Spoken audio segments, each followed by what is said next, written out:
semuanya, perkenalkan nama aku Aisyah Nurasana. Aku dari Prodi Pendidikan Kimia FKIP UNS Angkatan 2020.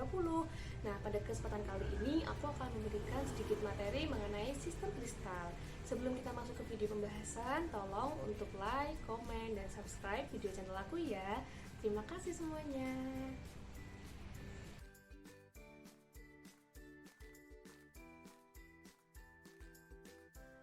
Pada video kali ini kita akan membahas materi yang pertama pengertian kristal, yang kedua perbedaan kristal dan amorf, yang ketiga jenis kisi, dan yang keempat adalah sistem kristal berfaiz. Yuk langsung masuk ke materi. Pengertian kristal. Menurut bahasa Yunani kuno, kristal berasal dari kata krustalos yang artinya tetesan air, kemudian berkembang menjadi kata kris yang artinya kebijaksanaan. Seseorang yang memiliki kebijaksanaan karena benihnya jiwa biasanya disebut dengan nama kris. Lanjut, kristal berkembang menjadi nama kristal yang artinya perhiasan yang indah, yang terbuat dari batu yang bening dan tembus pandang dan memantulkan cahaya. Hal ini adalah intan dan rubi yang spesifik untuk perhiasan di era modern. Nah, setelah ditemukannya XRD yang mempelajari adanya suatu kristal dalam suatu material, maka definisi kristal bergeser menjadi segala sesuatu yang tersusun dari atom terstruktur dan berulang secara periodik dalam urutan yang panjang, serta atom-atom yang akan menempatkan diri dalam pengulangan pola 3 dimensi. Oke, kita lanjut ke perbedaan kristal dan amorf. Dapat dilihat pada gambar ini, gambar A merupakan struktur dari kristal yang bentuknya lebih rapi ya. Nah, dan untuk gambar yang B di samping kanan ini adalah struktur dari amorf. Nah, untuk detailnya perbedaan kristal dan amorf, kita lanjut ke slide selanjutnya.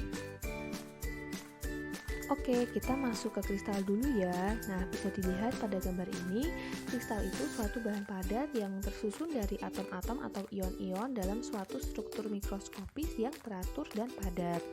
Selanjutnya, atom, ion, atau molekulnya itu tersusun membentuk array 3 dimensi yang berulang secara periodik. Kemudian, gaya antar molekulnya pun juga seragam. Padatan kristal pada umumnya itu bersifat anisotrofik dan tekstur dari kristal itu lebih keras daripada amorf. Oke, kita lanjut ke amorf. Amorf dari bahasa Yunani itu berarti tak terbentuk. Bisa dilihat pada gambar ini, mereka itu memiliki susunan partikel penyusun padatan yang tidak teratur. Nah, untuk partikel-partikel amorf itu tidak tersusun secara periodik, kemudian memiliki kelarutan lebih tinggi daripada kristal, lalu gaya antar molekulnya itu tidak seragam, kemudian amorf itu memiliki titik didih dan titik leleh yang tidak seragam juga, lalu amorf itu bersifat isotropik.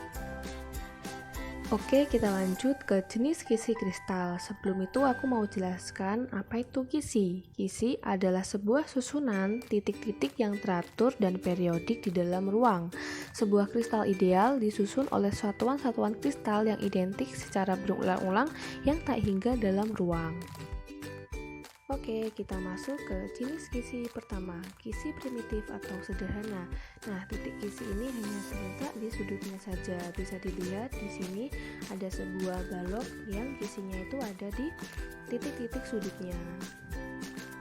Oke, lanjut ke kisi yang kedua, yaitu kisi body center. Artinya, terdapat tambahan satu titik kisi yang terletak di pusat sel. Bisa dilihat di sini di tengah balok ada titik berwarna biru. Nah, ini yang dinamakan kisi body center atau kisi yang berpusat badan. Kita lanjut yang ketiga, yaitu kisi face center, yang artinya terdapat 6 titik kisi yang terletak di pusatnya masing-masing permukaan sel.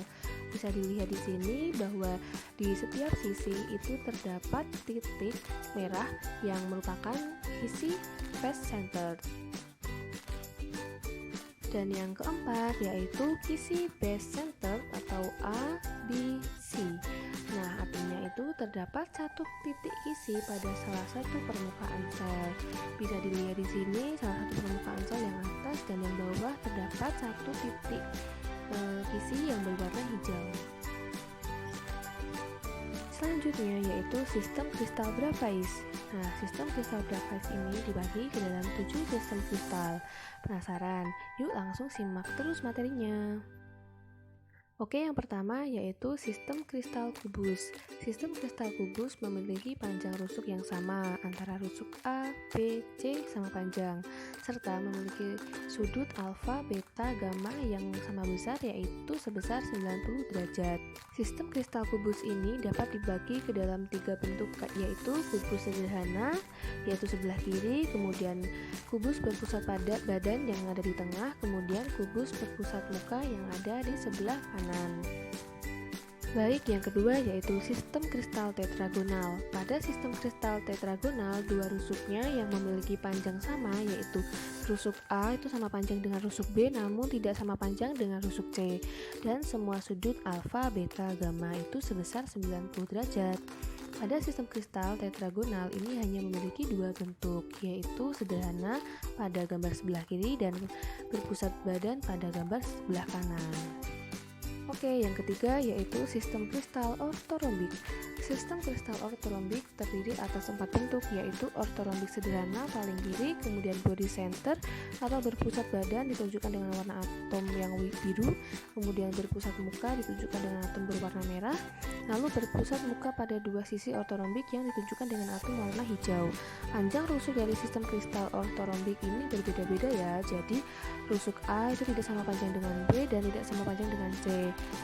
Tapi sistem kristal ortorombik memiliki sudut yang sama, yaitu sudut alfa, beta, gamma sebesar 90 derajat. Oke, selanjutnya yaitu sistem kristal monoklin. Sistem kristal monoklin terdiri atas dua bentuk, yaitu monoklin sederhana pada gambar kiri dan berpusat muka pada dua sisi monoklin yang ditunjukkan atom dengan warna hijau. Sistem kristal monoklin ini memiliki panjang rusuk yang berbeda-beda, jadi rusuk A tidak sama dengan rusuk B dan tidak sama dengan rusuk C, serta sudut alfa dan gamma dari sistem kristal ini yaitu 90 derajat, namun sudut betanya tidak sama dengan 90 derajat. Yang kelima yaitu sistem kristal triklin. Pada sistem kristal triklin hanya terdapat satu orientasi. Sistem kristal ini memiliki panjang rusuk yang berbeda, jadi rusuk A tidak sama dengan rusuk B dan tidak sama dengan rusuk C, serta memiliki besar sudut yang berbeda-beda pula, yaitu sudut alfa tidak sama dengan sudut gamma, tidak sama dengan sudut beta, yang tidak sama dengan sudut 90 derajat. Bisa dilihat pada gambar ini ya. Oke, yang keenam yaitu sistem kristal trigonal. Pada sistem kristal ini, panjang rusuk memiliki ukuran yang sama, sedangkan sudut-sudutnya adalah sudut alfa itu sama dengan sudut beta yaitu 90 derajat dan sudut gamma yaitu 120 derajat. Yang ketujuh yaitu sistem kristal heksagonal. Pada sistem kristal ini, sesuai dengan namanya heksagonal, yaitu heksa yang artinya 6, maka sistem ini memiliki 6 sisi yang sama. Sistem kristal ini memiliki dua nilai sudut, yaitu 90 derajat dan 120 derajat, dengan rincian bahwa sudut alfa dan beta sebesar 90 derajat dan sudut gamma sebesar 120 derajat. Sedangkan panjang rusuk-rusuknya adalah rusuk A sama panjang dengan rusuk B, namun tidak sama panjang dengan rusuk C. Semua atom berada pada sudut-sudut atau pojok heksagonal dan terdapat masing-masing atom berpusat muka pada dua sisi heksagonal yang ditunjukkan atom dengan warna hijau. Oke, sekian dulu video pada kali ini. Semoga bisa bermanfaat untuk kalian dan thanks for watching. Bye-bye.